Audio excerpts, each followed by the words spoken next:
Rock and roll McDonald's, rock and roll McDonald's, rock and roll McDonald's.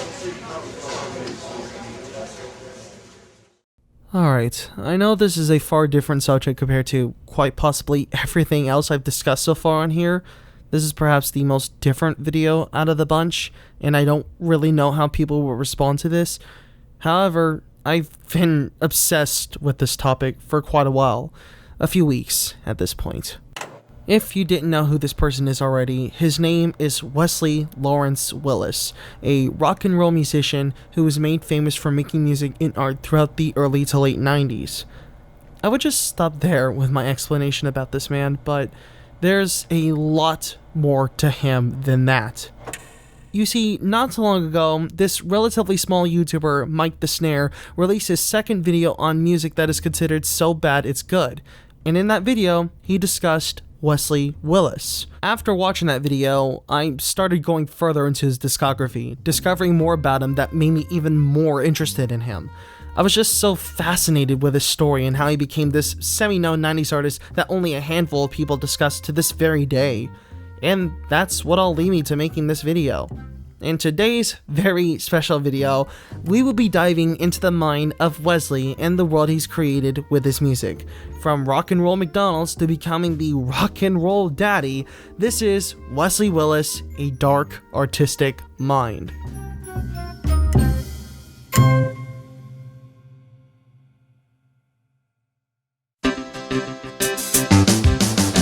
Wesley was born on May 31st, 1963 in Chicago, Illinois. His parents, Walter and Annie Willis, didn't seem to have a very peaceful relationship. He was essentially raised by his two older brothers, who moved from foster home to foster home with him during his early stage of life. He grew up most of his time wanting to become an artist, and later on, making that dream come true, beginning his journey in 1976. I wanted to mention all of this because it shows the true, genuine amount of pain Wesley had to go through during that time. All of this leading to him to become who he is today, being one of the many unfortunate artists who had a troubled childhood.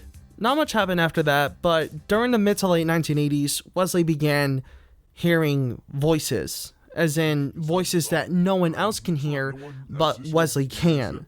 Suffering through childhood trauma, the effects of his life were starting to take a toll on him. I don't want to get into it here, but let's just say it's dark.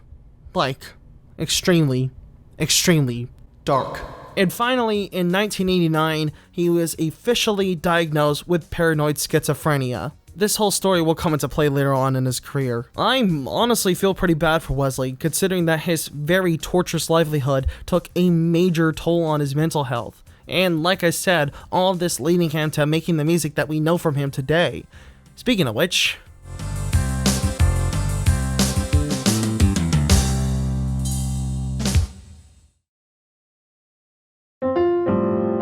in 1991, Wesley Willis, Pat Bernard, Dale Miners, Dave Nuggs, and Brandon Murphy formed the band The Wesley Willis Fiasco. They began playing live, touring from stage to stage for up to 5 years before not only ending the band in 1996, but also releasing their only studio album, Spooky Dish Armania's Conflict Telluride.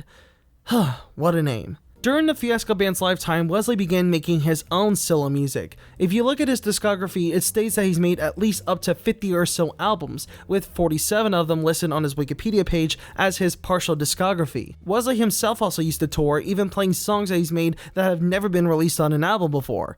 So, now that we've discussed all of this, let's see what his music is like. I mean, it can't really be that bizarre, right? Rock and roll McDonald's, Elvis Presley, the chicken girl, I whooped Batman's ass. Well, this is very different. I think Mike the Snare's video explained Wesley's music style a lot better than I could, but here's the best I can explain it. Wesley's vocalization is always the same for about 90% of his discography. The verses are him explaining the topic in hand, McDonald's, Nirvana, even Lotion, and the choruses are him yelling the name of the song or topic. He even liked to make songs about events that were happening during that time, like the Larry Nevers Walter Budson murder case. 2 former police officers were sentenced to lengthy prison terms for the murder of an unemployed steelworker outside a crack house here last year. Most of, if not all of the instrumentals come from one keyboard, a Technics KN keyboard. However, he doesn't play the songs, rather plays the built-in instrumentals that are in the keyboard and then presses the keys for certain chords. Hey Q, hey Q, hey Q, hey Q. And because all of these songs are done by instrumentals, you'll notice that a lot, and I do mean a lot of these songs use the same instrumental, especially on his album Rock and Roll Will Never Die. This right here is the main thing that I'm very fascinated about when it comes to Wesley's discography. The fact that most of this music was done on one keyboard is very aspiring. Think about it, look at how many songs out there have used one or two different instruments. This guy right here just had to use the instrumentals from his keyboard in order to make most of his music. How could you not find a story like that both aspiring and inspiring? Before the song would end, Wesley would say the phrase "rock over London, rock on Chicago," and then say some different brand catchphrase for each song. Even if the song itself was already about a brand, he would add another brand to it. Rock over London, rock on Chicago. Wheaties, Breakfast Champions. Rock on Chicago, Timex. It takes everything, it keeps on ticking. His most iconic song, without a doubt, has to be Rock and Roll McDonald's, since it has the most attraction out of all of his songs, the fact that people are using it on TikTok, and the song itself was used in the 2004 McDonald's documentary, Super Size Me. Then we'll never want to come. His music garnered him massive, and I mean massive amounts of attention. Hundreds of people were coming over to his shows with him handing over autographs and art and even headbutts. His art was becoming more well known by the community, and he was even starting to get some tribute songs as well. In fact, even back then, his fame was so big that Nardwuar the Human Serviette, the same guy that interviewed Snoop Dogg, Daniel Caesar, Cardi B, and even Billie Eilish, interviewed Wesley back in 2002. The man was even on the Howard Stern show. How does that not scream popularity?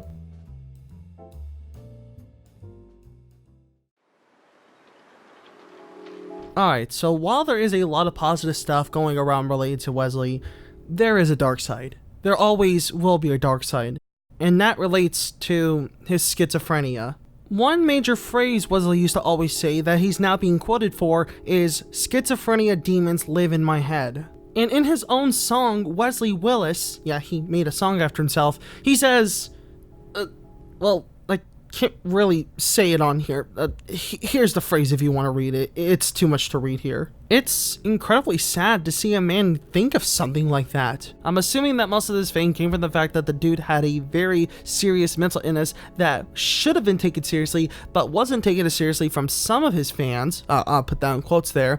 But look at all the people that were interacting with him and having fun with him at that time. There was a lot of people that genuinely liked the guy regardless of his illness. And I'm assuming that a lot of people at that time also liked the music that he made due to the charm that it had and due to how these songs were even made to begin with. I, myself included. I know it may sound ridiculous from a person that has criticized a lot of modern music lately, but I really do like Wesley's music. It's not because of his mental illness. No, not at all. It's because it has a certain charm to it. The fact that it was made by one person on one instrument, and the fact that the man has made 47 albums in a span of 10 years really says a lot about a man.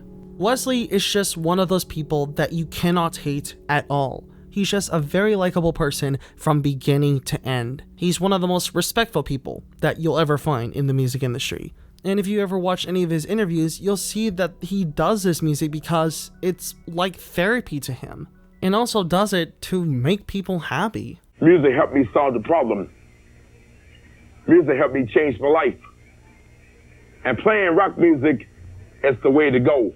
He's simply just a person that likes to make music.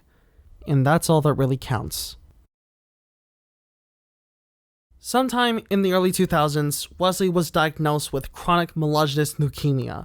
During that time, he was being interviewed by both Howard Stern and Nardwuar, and even had a documentary made about him that was released on April 22nd, 2003, Wesley Willis, the Daddy of Rock and Roll. But unfortunately, on August 21st, 2003, Wesley passed away, succumbing to leukemia. He was only 40 years old. After his passing, many people were both honoring him and tributing him. Again, his song Rock and Roll McDonald's was used in Super Size Me in 2004, a year after he died. His artwork was exhibited at the Muhammad Kali Museum in 2008. There was even a Wonder Woman character made after him. Here's what the wiki says. In 2013, a supporting character named Mylan was introduced for the ongoing Wonder Woman comic. A blind demigod with the power of Farsight and half-brother to Wonder Woman, his physical appearance and mannerisms are based on Wesley Willis. Alright, that's pretty cool. In fact, Kevin MacLeod, the royalty-free music god that made this masterpiece of ukulele music that you heard in pretty much every YouTube video from 2015 ever, made a tribute song to Wesley Willis and calling the song Rock on Chicago. It's pretty much a one-to-one replica, or just copy, of that same instrumental that Wesley used in most of his songs. Okay, this car sign. I'm gonna grab it and just smash it. And last but not least, in 2018, the song made by both Wesley Willis and Instinct, titled Troubled Ones, was released. It really does show that no matter how long you've been on this planet, you will still leave a great impact on people. And you will still be in discussion to this very day. A lot of people say that a man can die twice. Once when they physically leave this planet, and the other when somebody says your name for the last time. If you create something that people can listen to for years to come, you're basically going to live forever for that second time. There was even a quote Michael Jackson made before he passed away saying, "Music has been my outlet, my gift to all of the lovers in the world. Through it, I know I will live forever." That's deep. And now I don't really know where else to go other than saying Wesley is one of the most iconic and influential artists I have seen in a long time. I really hope that his story and his music is spreading for years to come. Rock over London, rock on Chicago, and rock on Wesley Willis. You'll forever be one of the most influential artists in rock and roll history.